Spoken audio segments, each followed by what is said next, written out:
Assalamualaikum warahmatullahi wabarakatuh. Perkenalkan, saya Oktavia Nur Hasanah, mahasiswa PPG Prajabatan PGSD 1, Gelombang 2 tahun 2024, Universitas 11 Maret.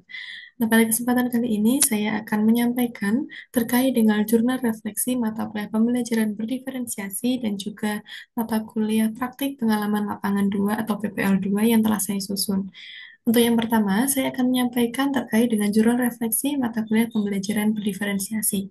Jadi, pada mata kuliah ini terdiri dari 4 topik, yaitu topik yang pertama, apa itu pembelajaran berdiferensiasi dan mengapa berdiferensiasi. Topik yang kedua, aspek-aspek pembelajaran berdiferensiasi.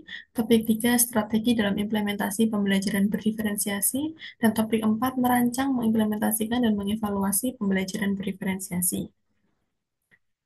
Selanjutnya, terkait dengan review pengalaman belajar. Yang pertama, pengalaman belajar apa yang berguna dan menarik? Pengalaman belajar yang berguna dan menarik bagi saya, yaitu pada topik 2, aspek-aspek pembelajaran berdiferensiasi. Pengalaman belajar pada topik 2 ini saya anggap berguna karena pada topik ini saya mempelajari 4 aspek pembelajaran berdiferensiasi, yaitu pada konten, proses, produk, dan juga lingkungan belajar.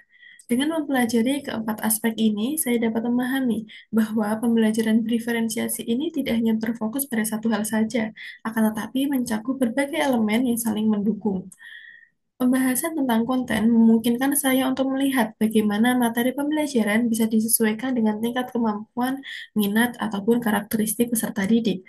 Proses juga penting untuk memastikan bahwa cara mengajar dapat bervariasi untuk memenuhi kebutuhan berbagai gaya belajar peserta didik. Produk pembelajaran yang melibatkan hasil kerja atau pencapaian peserta didik membantu dalam menilai kemajuan secara individu ataupun secara kelompok. Kemudian, aspek lingkungan belajar mendukung proses pembelajaran agar peserta didik merasa nyaman dan juga termotivasi untuk belajar sesuai dengan cara mereka. Topik ini juga menjadi pengalaman belajar yang menarik karena disertai dengan video penerapan pembelajaran berdiferensiasi yang dapat dianalisis sesuai dengan aspek pembelajaran berdiferensiasi yang telah dipelajari. Melihat penerapan teori langsung di lapangan memberi pemahaman yang lebih jelas tentang bagaimana konsep-konsep tersebut dapat diterapkan dalam konteks nyata, yaitu dalam proses pembelajaran. Video tersebut memungkinkan saya untuk menganalisis dan juga mengevaluasi strategi-strategi yang digunakan oleh guru dalam aspek konten, proses, produk, dan juga lingkungan belajar. Selain itu, pembagian tugas masing-masing kelompok juga terstruktur seperti pembuatan tugas yang bervariasi menggunakan infografis, video, ataupun podcast. Jadi, dalam satu kelas, dalam kelompok-kelompok tersebut dibagi dalam pembuatan tugas, tidak jadi tidak semua membuat infografis atau video, jadi nanti ada akan dibagi sehingga tugas yang dihasilkan tersebut bervariasi dan juga dapat meningkatkan kreativitas mahasiswa dalam menyusun tugas. Untuk poin yang kedua, pengalaman belajar apa yang berguna tetapi kurang menarik? Pengalaman belajar berguna tetapi kurang menarik adalah pada ruang kolaborasi topik 3. Tugas pada bagian ini yaitu saya bersama dengan anggota kelompok diminta untuk melakukan wawancara kepada guru di tempat PPL mengenai praktik pembelajaran berdiferensiasi yang telah dilakukan. Bagian ini berguna karena dengan melakukan tugas tersebut memungkinkan saya untuk lebih memahami praktik pembelajaran berdiferensiasi di lapangan sehingga dapat memberikan wawasan bagi saya dan rekan sekelompok mengenai pengimplementasian teori yang saya dapatkan dengan pengimplementasian nyata di lapangan, yaitu di SD Negeri Beratan 1 Surakarta. Saya dapat mengetahui bahwa dalam mengimplementasikan pembelajaran ini memiliki tantangan dan juga hambatan yang mungkin dihadapi oleh guru. Saya juga dapat mengetahui proses pembelajaran diferensiasi yang dilakukan guru di sekolah seperti aspek diferensiasi yang sering digunakan, pembagian kelompok, dan juga strategi atau asesmen yang dilakukan. Selain itu, saya juga belajar mengenai pentingnya memperhatikan dan juga memfasilitasi kebutuhan belajar peserta didik. Namun, bagian ini saya rasa kurang menarik karena saya merasa kurang puas, terutama ketika tidak banyak informasi atau pengalaman praktis yang bisa didapatkan dari wawancara tersebut. Dari wawancara, diketahui bahwa pembelajaran diferensiasi yang sering dilakukan yaitu adalah pada aspek proses, sehingga saya kurang mendapatkan wawasan mengenai penerapan aspek diferensiasi lainnya. Sebaiknya, kegiatan ini dapat dilakukan di sekolah penggerak ataupun dilakukan wawancara dengan guru penggerak yang sudah benar-benar menerapkan pembelajaran berdiferensiasi agar saya dan juga rekan sekelompok mendapatkan pemahaman seutuhnya mengenai praktik aspek pembelajaran berdiferensiasi, hambatan, tantangan, dan juga solusinya. Poin yang ketiga yaitu adalah pengalaman belajar apa yang menarik tetapi kurang berguna. Pengalaman belajar yang menarik tapi kurang berguna yaitu pada aksi nyata topik satu berupa refleksi pemahaman dengan format aku pikir ternyata. Bagian ini sebenarnya menarik untuk dilakukan karena mahasiswa dapat merefleksikan pemahaman yang didapatkan setelah mempelajari materi pada topik ini dengan bantuan dua pertanyaan. Namun, pertanyaan ini merupakan pengalaman belajar yang kurang berguna karena adanya format tersebut menjadikan proses refleksi yang terbatas dan dibuat dalam satu kalimat sehingga tidak memungkinkan refleksi secara mendalam. Refleksi yang bermakna dan mendalam seharusnya memungkinkan mahasiswa untuk menguraikan pengetahuan dan pemahaman yang dimilikinya secara lebih luas dan eksplisit dengan menghubungkannya pada pengalaman pribadi dengan teori yang dipelajari, hambatan ataupun tantangan, serta mendiskusikan cara pengaplikasiannya pada praktik mengajar. Agar bagian ini menjadi lebih berguna, sebaiknya mahasiswa dapat mendiskusikan pemahamannya dengan refleksi mendalam yang tidak dibatasi oleh ketentuan satu kalimat. Kegiatan ini juga dapat diubah dengan membuat jurnal refleksi atau membuat video refleksi, di mana mahasiswa dapat mengemukakan apa yang telah diketahui atau apa yang telah dipahaminya secara lebih luas dan juga mendalam. Poin yang keempat, pengalaman belajar apa yang tidak menarik dan tidak berguna dalam konteks sebagai calon guru. Jadi, pengalaman belajar yang tidak menarik dan tidak berguna yaitu pada bagian elaborasi pemahaman topik 2. Pada bagian tersebut, dosen dan mahasiswa sebenarnya diminta untuk saling mendiskusikan terkait dengan materi yang telah dipelajari pada topik tersebut. Namun, hal ini menjadi pengalaman yang tidak berguna karena kegiatan tersebut tidak dilakukan sebagaimana mestinya sesuai dengan arahan LMS. Bagian tersebut juga tidak menarik karena tidak ada tempat untuk mengunggah atau mengumpulkan hasil refleksi atau jawaban dari beberapa pertanyaan yang telah disajikan di LMS. Alangkah lebih baiknya agar bagian tersebut menjadi lebih berguna dan juga menarik, maka perlu adanya perencanaan dan juga pelaksanaan dan diskusi yang lebih terstruktur. Dosen dapat memfasilitasi diskusi dengan memberikan pertanyaan pemicu, membagi mahasiswa dalam kelompok kecil, serta memanfaatkan platform digital untuk kolaborasi.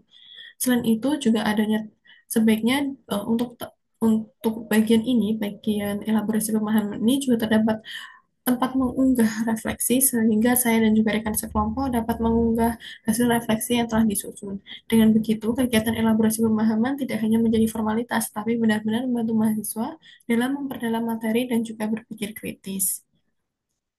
Selanjutnya terkait dengan refleksi pengalaman belajar. Apa yang telah terjadi? Mata kuliah ini memberikan pemahaman baru bagi saya mengenai apa itu pembelajaran berdiferensiasi, mengapa perlu melakukan pembelajaran berdiferensiasi, empat aspek dalam pembelajaran berdiferensiasi, serta strategi implementasi pembelajaran berdiferensiasi yang penting diketahui sebagai calon guru profesional. Mata kuliah ini membuat saya lebih memahami bahwa setiap peserta didik itu memiliki keunikan dan juga karakteristik yang berbeda, sehingga sebagai seorang guru tidak semestinya melakukan pembelajaran secara seragam. Pada pembelajaran berdiferensiasi, guru diharapkan dapat menjadi fasilitator pembelajaran yang dapat melakukan pembelajaran dengan melayani keberagaman yang dimiliki oleh peserta didik. Saya mendapat pengetahuan baru bahwa pembelajaran diferensiasi tidak hanya dilakukan berdasarkan gaya belajar saja. Akan tetapi, menurut Tomlinson, terdapat tiga cara yang dapat dilakukan untuk memetakan kebutuhan belajar peserta didik, yaitu melalui kesiapan belajar, minat, dan juga profil belajar peserta didik. Selain itu, saya juga mempelajari mengenai empat aspek pembelajaran berdiferensiasi yang dapat diterapkan dalam proses pembelajaran, yaitu diferensiasi konten, proses, produk, dan juga lingkungan belajar. Pemahaman yang saya dapatkan tersebut dapat saya terapkan di SDWPL saya, yaitu SD Negeri Pelatan 1 Surakarta, dalam menyusun dan juga melaksanakan pembelajaran. Namun, penerapan pembelajaran ini juga menjadi tantangan, salah satunya karena keberagaman yang dimiliki oleh peserta didik. Guru harus mampu mengetahui karakteristik yang dimiliki oleh peserta didik dan juga merancang pembelajaran sedemikian rupa agar semua peserta didik merasa dilayani dengan baik dan peserta didik dapat belajar secara optimal. Kedua, mengapa hal tersebut dapat terjadi? Hal tersebut dapat terjadi karena dalam mempelajari mata kuliah ini dilakukan dengan alur merdeka sesuai dengan yang ada di LMS. Materi yang disajikan dilengkapi dengan video pembelajaran penerapan pembelajaran berdiferensiasi untuk dapat dianalisis oleh mahasiswa. Mahasiswa diminta untuk menganalisis penerapan pembelajaran berdiferensiasi pada video pembelajaran yang disajikan sebagai bentuk penerapan pemahaman yang diperoleh. Dosen juga memberikan tugas berbasis proyek seperti infografis, peta konsep, podcast, serta melakukan refleksi pembelajaran yang memungkinkan saya untuk mengembangkan kreativitas dan juga keterampilan. Saya tidak hanya mempelajari teori, tetapi juga terlibat dalam diskusi, presentasi, refleksi, dan juga teori tersebut dapat diterapkan langsung dalam pembelajaran di sekolah PPL. Secara keseluruhan, mata kuliah pembelajaran berdiferensiasi ini memberikan pemahaman yang lebih luas mengenai pentingnya bagi seorang guru untuk mengetahui karakteristik peserta didik, merancang serta menerapkan pembelajaran berdiferensiasi untuk memfasilitasi keberagaman peserta didik. Selanjutnya, terkait dengan analisis artefak, yang pertama, artefak pembelajaran yang mana yang dapat saya jadikan bukti dukung hasil refleksi pengalaman belajar? Artefak yang dapat saya jadikan bukti dukung hasil refleksi saya pada mata kuliah pembelajaran berdiferensiasi, yaitu pada topik 2 bagian T2.4 demonstrasi kontekstual.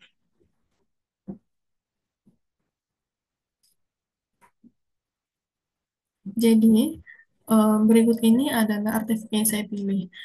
Artefak ini, tugas ini dikerjakan secara berkelompok untuk membuat sebuah infografis. Jadi, di sini kelompok saya mendapatkan tugas untuk membuat infografis terkait dengan diferensiasi konten. Terdiri dari pengertian diferensiasi, kemudian juga hasil dari analisis video penerapan yang ada di LMS, kemudian tantangan, solusi dalam menerapkan diferensiasi konten, serta penerapan yang dapat dilakukan ketika melakukan diferensiasi konten. Eh, Kemudian, infografis ini juga diunggah melalui platform TikTok sehingga kami dapat menyebarluaskan informasi atau pemahaman yang telah kami dapatkan. Kembali lagi ke refleksi tadi. Kemudian yang kedua, mengapa artefak ini yang saya pilih? Artefak tersebut saya pilih karena tugas tersebut memuat analisis terkait dengan diferensiasi konten. Artefak berupa infografis yang telah saya buat dapat menunjukkan pemahaman saya dan juga rekan sekelompok mengenai diferensiasi konten dan juga hasil analisis video penerapan diferensiasi konten. Saya beserta anggota kelompok dapat membahas aspek diferensiasi konten lebih dalam sehingga dapat memperluas pemahaman saya. Infografis tersebut juga menggambarkan bagaimana penerapan diferensiasi proses yang dapat dilakukan sesuai dengan kebutuhan dan juga karakteristik peserta didik dengan cara menyesuaikan materi dengan tingkat kemampuan dan juga sumber belajar yang beragam untuk memfasilitasi gaya belajar peserta didik. Yang ketiga, bagian mana dari artefak ini yang mendukung hasil refleksi saya? Bagian artefak yang mendukung hasil refleksi saya yaitu pada isi dari infografis yang telah dibuat. Artefak tersebut berisi mengenai pengertian diferensiasi konten, kemudian analisis video pembelajaran, penerapan diferensiasi konten, hambatan, dan juga solusi dalam pengimplementasian diferensiasi konten. Oleh karena itu, infografis tersebut dapat mendukung hasil refleksi saya yang menggambarkan pemahaman mengenai aspek diferensiasi konten. Terakhir, apabila saya mengajar atau membahas topik ini dengan mempertimbangkan prinsip pembelajaran bermakna yang berpusat pada siswa atau peserta didik, perubahan apa yang saya lakukan? Jadi, perubahan yang akan saya lakukan jika saya membahas atau mengajar topik ini dengan mempertimbangkan prinsip pembelajaran bermakna yang berpusat pada peserta didik, perubahan yang saya lakukan yaitu saya akan berusaha untuk dapat memfasilitasi kebutuhan belajar peserta didik dengan cara melakukan pembelajaran berdiferensiasi. Yaitu yang pertama, tentunya saya akan memperdalam pemahaman saya untuk mengetahui dan juga memahami kebutuhan belajar peserta didik. Kemudian saya akan memperdalam pemahaman dan keterampilan dalam merancang dan juga menerapkan pembelajaran berdiferensiasi. Kemudian saya akan merancang pembelajaran berdiferensiasi dengan aspek konten, proses, produk, dan juga lingkungan belajar yang disesuaikan dengan materi dan juga kebutuhan atau karakteristik peserta didik. Selanjutnya, saya akan melaksanakan pembelajaran berdiferensiasi dalam proses pembelajaran dan juga melakukan evaluasi dan juga refleksi untuk mengetahui eh, perkembangan peserta didik serta untuk dapat memperbaiki proses pembelajaran untuk kedepannya. Itu tadi adalah refleksi pengalaman belajar saya terkait dengan mata kuliah pembelajaran berdiferensiasi. Selanjutnya, saya akan menyampaikan terkait dengan jurnal refleksi mata kuliah praktik pengalaman lapangan 2 atau PPL 2. Ini adalah jurnal refleksi yang telah saya susun terkait dengan mata kuliah PPL 2. Jadi, untuk mata kuliah PPL 2 tersebut terdiri dari 5 topik, yaitu topik 1 orientasi PPL 2, topik 2 observasi PPL 2, topik 3 pembelajaran terbimbing, topik 4 pembelajaran mandiri dan melaksanakan kegiatan non-mengajar, topik 5 diskusi refleksi akhir PPL 2. Untuk review pengalaman belajar, yang pertama, pengalaman belajar apa yang berguna dan menarik. Jadi, pengalaman belajar yang berguna dan menarik adalah topik 3 praktik mengajar terbimbing. Bagian ini berguna karena saya berkesempatan untuk melakukan praktik mengajar terbimbing di kelas 4B SD Negeri Batan 1 Surakarta pada mata pelajaran matematika materi luas satuan tidak baku dan satuan baku. Saya melakukan praktik mengajar dengan mengimplementasikan tugas mata kuliah Prinsip Pengajaran Asesmen 2 atau PPA 2 mengenai penyusunan asesmen dan juga praktik pembelajaran menggunakan pendekatan Teaching at the Right Level atau TARL. Pendekatan ini membantu saya memahami pentingnya menyesuaikan strategi pembelajaran berdasarkan tingkat kemampuan peserta didik. Selain itu, praktik mengajar terbimbing ini juga berguna bagi saya karena saya dapat mendapatkan umpan balik secara tertulis dari guru melalui lomba observasi. Bagian ini juga menarik karena sebelum menyusun rancangan pembelajaran, saya melakukan asesmen awal terlebih dahulu untuk mengetahui tingkat kemampuan dan juga gaya belajar peserta didik. Saya belajar bagaimana merancang kegiatan pembelajaran yang sesuai dengan tingkat kemampuan peserta didik, serta mengevaluasi kemajuan mereka secara berkala. Saya juga berkesempatan untuk mengintegrasikan teknologi ke dalam pembelajaran, seperti penggunaan Pickerwell, video, PPT interaktif, dan juga lain sebagainya, seperti Canva dan juga Quizzes. Praktik ini memberikan pengalaman nyata dalam menyesuaikan strategi mengajar agar lebih efektif dan berdampak bagi perkembangan peserta didik.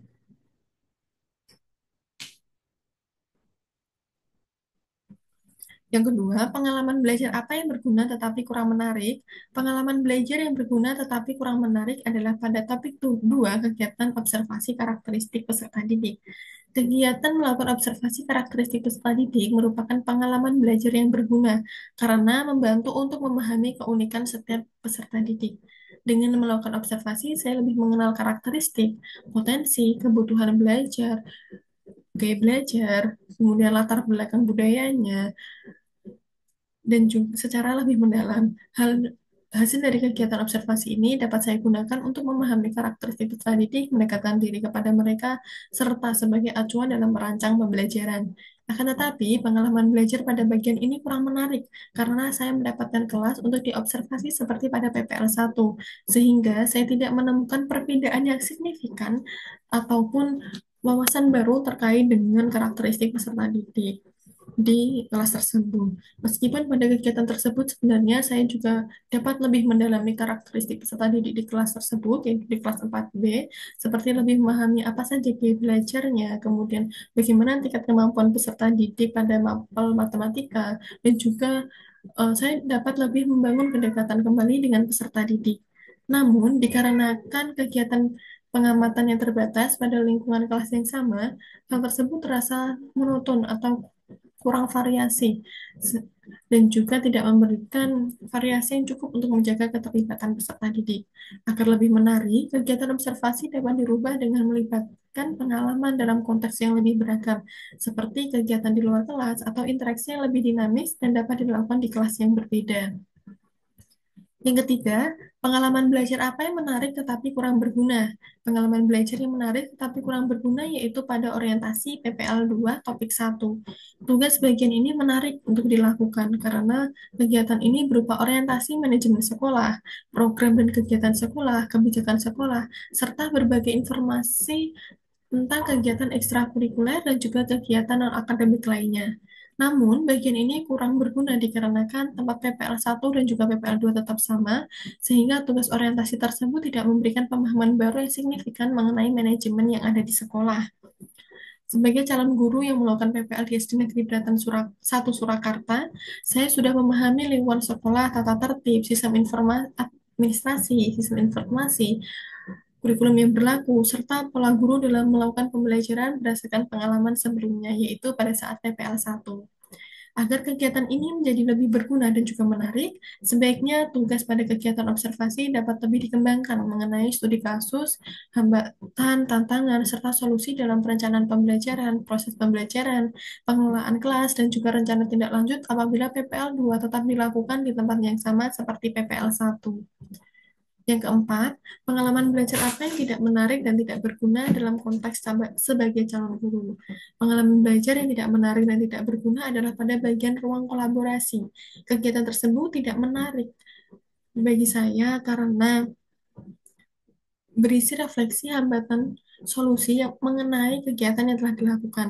Selain itu, kegiatan ini juga tidak berguna karena dari hambatan, tantangan, solusi yang saya sampaikan tersebut tidak ada feedback dari dosen ataupun dari rekan mahasiswa lainnya. Sehingga saya hanya berkesan menyampaikan hambatan dan solusi yang saya lakukan. Agar kegiatan pada bagian ini lebih berguna dan menarik, saya berharap bahwa dosen juga memberikan masukan terkait dengan hambatan, tantangan, dan juga solusi yang saya lakukan. Apakah hal tersebut, solusi yang saya lakukan tersebut sudah tepat atau belum, atau adakah solusi lain untuk mengatasi masalah yang saya hadapi. Kemudian, refleksi pengalaman belajar. Apa yang telah terjadi? Secara keseluruhan, kegiatan PPL 2 memberikan pengalaman yang berguna bagi saya sebagai calon guru. Kegiatan PPL 2 berjalan dengan lancar meskipun terdapat beberapa hambatan dan juga tantangan yang dialami. Hambatan atau tantangan tersebut selalu mendapatkan solusi dalam menyelesaikannya. Kegiatan PPL 2 ini terdiri dari beberapa tahapan, mulai dari orientasi, observasi, praktik mengajar terbimbing, praktik pembelajaran mandiri, kegiatan non mengajar, hingga refleksi akhir. Saya mendapatkan kesempatan untuk melakukan praktik mengajar terbimbing dan mandiri sehingga saya dapat menerapkan teori yang telah saya peroleh selama kuliah. Saya dapat Praktik mengajar terbimbing ini juga memberikan kesempatan pada saya untuk melakukan pembelajaran di kelas 4B. Saya merancang pembelajaran berdasarkan hasil asesmen awal yang telah saya lakukan dan juga menyusun rancangan pembelajaran dengan menggunakan pendekatan teaching at grade level agar semua peserta didik dapat belajar sesuai dengan kemampuan yang dimilikinya. Selain itu, saya juga melakukan refleksi dan juga evaluasi untuk memantau kemajuan dan juga hasil belajar peserta didik. Umpan balik dari guru pamong melalui lembar observasi juga menjadi bahan refleksi bagi saya untuk mengetahui kelemahan dan juga kelebihan dalam melaksanakan pembelajaran. Praktik mengajar mandiri juga memberikan kesempatan saya untuk melakukan pembelajaran dan juga mengelola kelas secara mandiri. Selain itu, kegiatan non-mengajar memberikan pengalaman bagi saya mengenai kegiatan yang dilakukan di sekolah, baik itu rapat koordinasi, ekstrakurikuler, dan juga kegiatan lainnya. Dengan demikian, serangkaian kegiatan yang ada pada PPL 2 ini memberikan pemahaman, pembelajaran, dan juga pengalaman yang berharga bagi saya untuk dapat mengembangkan keterampilan profesional saya. Yang kedua, mengapa hal tersebut dapat terjadi? Hal tersebut dapat terjadi karena selama melakukan PPL 2 di SD Negeri Daratan 1 Surakarta, Bapak Ibu guru, Ibu kepala sekolah, karyawan, dan juga siswa-siswi sangat terbuka dan juga menerima mahasiswa PPL untuk melakukan kegiatan dan juga mendapatkan pengalaman di sana. Saya dapat menerapkan teori yang saya dapatkan ketika perkuliahan ke dalam proses pembelajaran di kelas. Adanya umpan balik dari guru pamong dan juga rekan sejawat dapat mengetahui bagian yang perlu ditingkatkan dalam proses pembelajaran. Ketika terdapat tantangan atau hambatan, saya dan juga rekan mahasiswa selalu mendiskusikan dan berkolaborasi untuk mencari solusinya. Selama kegiatan PPL 2, saya terlibat langsung dalam berbagai kegiatan sekolah, baik dari kegiatan orientasi, observasi, praktik mengajar terbimbing, praktik mengajar mandiri, kegiatan non-mengajar, dan juga refleksi akhir. Selanjutnya terkait dengan artefak. Yang pertama, artefak-artefak pembelajaran mana yang dapat saya jadikan bukti dukung hasil refleksi pengalaman belajar? Jadi artefak yang dapat saya jadikan bukti dukung hasil refleksi saya pada mata kuliah PPL 2 ini yaitu adalah pada topik 3 pembelajaran terbimbing bagian lembar observasi pembelajaran. Berikut ini link artefak terkait dengan lembar observasi pembelajaran dan juga modul ajar yang saya gunakan.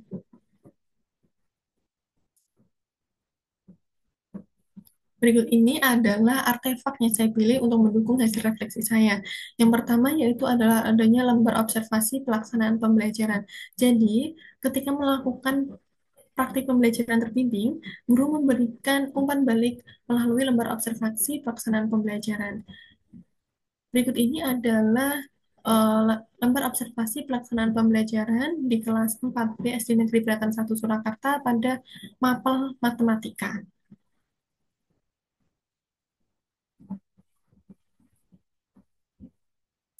Yang kedua, yaitu terkait adalah modul ajar yang saya gunakan untuk melakukan praktik mengajar terbimbing di kelas 4B mengenai materi luas satuan tidak baku dan juga satuan baku. Di sini juga tertera hasil pemetaan asesmen awal kognitif dan juga non-kognitif, yaitu terdapat tiga kategori siswa, yaitu kelompok mahir, kelompok berkembang, dan juga perlu bimbingan. Kemudian hasil pemetaan non-kognitifnya yaitu berdasarkan gaya belajar. Jadi di sini dapat diketahui bahwa peserta didik memiliki gaya belajar visual, auditori, kinestetik, visual auditori, visual kinestetik, ataupun auditori dan kinestetik. Kemudian berikut ini adalah modul ajar dan juga rancangan pembelajaran terkait praktik pembelajaran terbimbing, yaitu saya menggunakan pendekatan TARL atau Teaching and Drive Level, kemudian menggunakan model pembelajaran problem-based learning, dan juga menggunakan metode ceramah, tanya jawab, diskusi, penugasan, dan juga praktik pengukuran. Jadi nanti di sini juga terdiri dari 3 LKPD yang berbeda, yaitu masing-masing kelompok akan mengukur kertas yang berukuran sama, yaitu saya memberikan kertas yang berukuran sama, kemudian mereka akan mengukur dengan alat ukur yang berbeda. Untuk kelompok mahir, dia akan mengukur menggunakan kartu UNO, kemudian untuk kelompok berkembang menggunakan uang kertas, dan juga untuk kelompok yang perlu bimbingan akan mengukurnya atau menghitung luasnya menggunakan kertas origami. Jadi dari kegiatan tersebut nantinya peserta didik dapat membandingkan bahwa eh, ukuran kertas yang ukuran kertas yang sama yang diukur menggunakan alat ukur satuan tidak baku yang akan menghasilkan luas yang berbeda. Lanjut ke refleksi. Yang kedua, mengapa artefak ini yang saya pilih? Artefak tersebut saya pilih sebagai bukti dalam mendukung hasil refleksi saya, yaitu karena model ajar yang saya susun menggunakan pendekatan teaching and grade level serta model metode media dan asesmen pembelajaran yang disesuaikan dengan kebutuhan dan juga karakteristik peserta didik. Pada modul ajar tersebut juga sudah tertera jelas hasil pemetaan peserta didik yang diketahui melalui asesmen awal berdasarkan tingkat kemampuan, dan juga gaya belajar peserta didik. Modul ajar ini juga menjadi salah satu bukti penilaian untuk guru pamong. Jadi, modul ajar digunakan ini oleh guru pamong, beliau dapat melakukan observasi perangkat pembelajaran dan juga observasi proses pembelajaran untuk menilai apakah rancangan pembelajaran yang telah saya susun tersebut sudah sesuai dan apakah proses pembelajaran yang saya lakukan tersebut sesuai dengan rancangan pembelajaran yang saya susun. Hasil dari observasi tersebut menjadi bukti konkret bagi saya untuk mengetahui kekurangan dan juga kelebihan terkait dengan proses pembelajaran yang saya lakukan. Yang ketiga, bagian mana dari artefak ini yang mendukung hasil refleksi saya? Bagian artefak yang mendukung hasil refleksi saya terletak pada modul ajar yang dibuat, mulai dari hasil pemetaan peserta didik, tujuan, rencana pembelajaran, hingga asesmen yang disesuaikan dengan kebutuhan belajar. Penggunaan pendekatan TARL digunakan agar peserta didik dapat belajar sesuai dengan kemampuan yang dimilikinya untuk mencapai tujuan pembelajaran yang telah ditetapkan. Selain itu, lembar observasi guru pamong juga mendukung hasil refleksi saya, terutama mengenai umpan balik yang diberikan. Umpan balik tersebut berisi refleksi observasi pembelajaran yang telah saya lakukan dan juga masukan yang berguna untuk mengoptimalkan dalam menyusun serta melaksanakan pembelajaran. Yang terakhir yaitu adalah rumusan hasil refleksi berupa pembelajaran bermakna. Apabila saya mengajar atau membahas topik ini dengan mempertimbangkan prinsip pembelajaran bermakna yang berpusat kepada peserta didik, perubahan apa yang akan saya lakukan? Jadi pemahaman bermakna yang saya dapatkan setelah mengikuti kegiatan PPL ini bahwasanya peserta didik memiliki kebutuhan dan juga karakteristik yang beragam. Adanya kegiatan orientasi dan observasi memberikan pemahaman lebih mendalam bagi saya mengenai SD Negeri Beratan 1 Surakarta. Perubahan yang akan saya lakukan untuk kedepannya yaitu saya akan mengoptimalkan asesmen awal untuk dapat mengetahui kebutuhan dan juga karakteristik peserta didik. Hasil dari asesmen tersebut nantinya akan saya petakan terkait dengan peserta didik dengan kemampuan rendah, tinggi, sedang, berkembang, rendah, berkembang, dan juga tinggi. Nah, nanti dan juga akan mengidentifikasi atau mengetahui gaya belajar ataupun minat, dan juga latar belakang peserta didik. Hasil dari asesmen tersebut nantinya akan saya gunakan untuk menyusun rancangan pembelajaran dengan menggunakan strategi, metode, pendekatan yang sesuai agar dapat mengakomodasi keberagaman peserta didik. Saya akan melakukan inovasi pembelajaran agar dapat meningkatkan motivasi peserta didik, melakukan diskusi kelompok, pembelajaran yang interaktif, dan juga umpan balik konstruktif agar pembelajaran dapat maksimal. Saya juga akan melakukan pembelajaran yang relevan dengan peserta didik agar mereka memiliki pemahaman mendalam mengenai materi yang sedang dipelajari. Saya akan berkolaborasi dengan rekan sejawat maupun guru kelas mengenai penyusunan pembelajaran yang efektif, serta akan mempersiapkan pembelajaran seoptimal mungkin untuk meminimalisir kendala ketika pelaksanaan pembelajaran. Nah, itu tadi adalah refleksi pengalaman atau refleksi mata kuliah praktik pengalaman lapangan 2 yang telah saya susun. Eh, Itu tadi saya sudah menyampaikan terkait dengan refleksi mata kuliah praktik pengalaman lapangan 2 dan juga mata kuliah pembelajaran diferensiasi yang sudah saya sampaikan di awal tadi. Apabila terdapat kesalahan kata ataupun ucapan yang saya sampaikan, saya mohon maaf. Bila taufiq wal hidayah. Wassalamualaikum warahmatullahi wabarakatuh.